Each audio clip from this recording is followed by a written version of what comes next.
Nous sommes au ministère norvégien de la Justice et de l'Intérieur.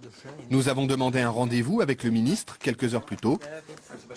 Il nous a dit de passer à son bureau. Bonjour, bienvenue. Bienvenue dans mon bureau. Le bureau du ministre norvégien de la Justice et de l'Intérieur. Nommé il y a 2 ans, Knut Storberget n'a presque rien changé à la déco. J'ai juste apporté quelques photos de ma fille et aussi une œuvre d'art contemporain de mon autre fille.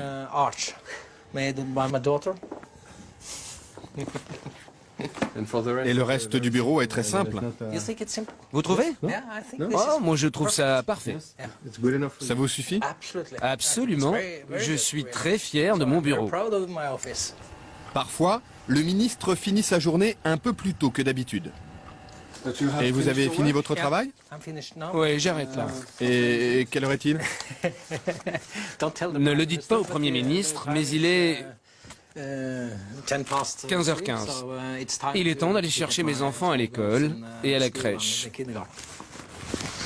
À 42 ans, Knut est l'un des ministres les plus importants du gouvernement. 20 000 fonctionnaires sous sa responsabilité. Allons-y. Pourtant, il s'en va seul, sans garde du corps.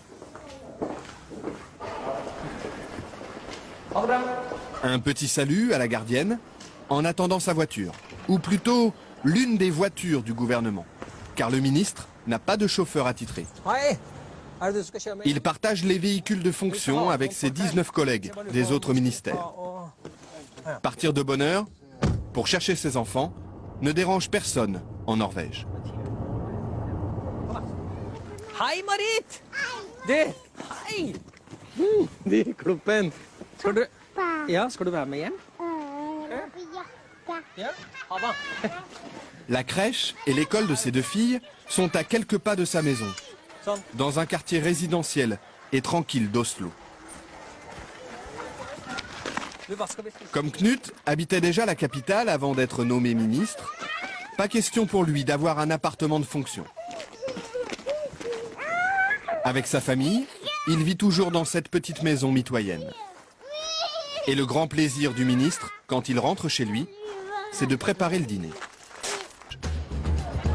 La Norvège, un vaste royaume peuplé d'à peine 4 600 000 habitants. Monarchie parlementaire où les citoyens tutoient leurs députés et leurs ministres. Un pays riche de son gaz et de son pétrole. Mais la Norvège, c'est aussi une culture de protestants rigoristes. On ne badine pas avec l'argent public. La transparence financière est un dogme, la corruption des élus, un péché capital. Et ce pays, c'est aussi celui d'Eva Joly. La juge franco-norvégienne travaille depuis 5 ans à Oslo. En France, elle a instruit l'affaire Elf et obtenu la condamnation de la plupart de ses dirigeants. Elle conseille désormais le gouvernement norvégien pour la lutte contre le blanchiment. Ici, Eva Joly est une célébrité.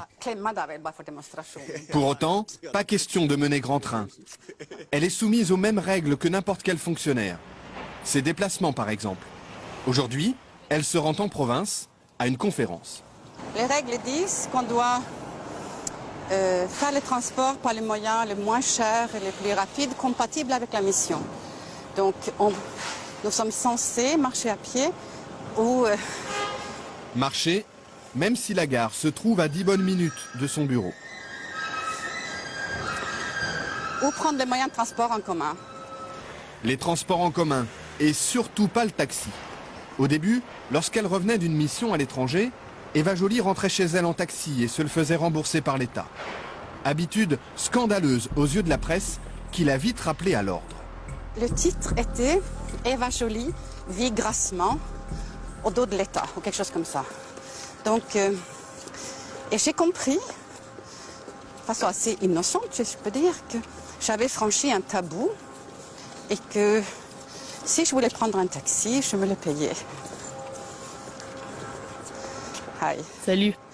Je Je suis avec une équipe de télé française là. Je leur raconte mon histoire avec les taxis. Depuis, Eva Joly dit avoir compris la mentalité de ses compatriotes. Cette intransigeance, lui apparaît comme une vertu démocratique. C'est un garde-fou très efficace et qui évite tout dérapage. Je pense qu'en France, on a vraiment vu ce que ça donne quand il n'y a pas de contrôle. Et aujourd'hui, on trouve un état de, je pense, de mépris du politique qui est beaucoup dû à tous les excès non réprimés, non constatés même. En France. En France. En France, élus et ministres disposent d'une enveloppe pour leurs frais quotidiens, sans justificatif. En Norvège, c'est l'inverse. Ils doivent tout avancer et ne sont remboursés que sur facture. La preuve, avec le ministre des Affaires étrangères en déplacement officiel dans le nord du pays. Là aussi, sans garde du corps. Ce jour-là, il inaugure une école de commerce, visite une base militaire, rencontre les élus locaux. Et il déjeune comme tout le monde sur le pouce. Sandwich, café et gâteau sec. Cette fois-ci, ce sont ses hôtes qui l'invitent. Le ministre n'a rien à débourser. C'est lui qui paie le café. Mais d'habitude, il dispose d'un forfait très serré. 50 € pour 2 repas, 120 € la nuit d'hôtel. Il y a une limite pour chaque jour, hôtel, repas, couvert. Et si on dépasse cette somme, on doit le payer De votre poche. de son poche. Son assistant garde précieusement les reçus du taxi. Il sait qu'on va les lui réclamer. Pour l'embarquement du vol retour, le ministre fait la queue. Tout traitement de faveur serait mal vu. Mais il ne faut pas croire que parce qu'on est ministre, on est différent. Ça, c'est très dangereux. Hein. C'est faux et c'est dangereux. Au contraire, il faut montrer, à mon avis, qu'on peut vivre la vie de tout le monde, faire l'expérience de tout le monde, être proche de cette vie que tout le monde vit. Parce que ça donne à la fin une crédibilité à la politique qu'on essaye de mener.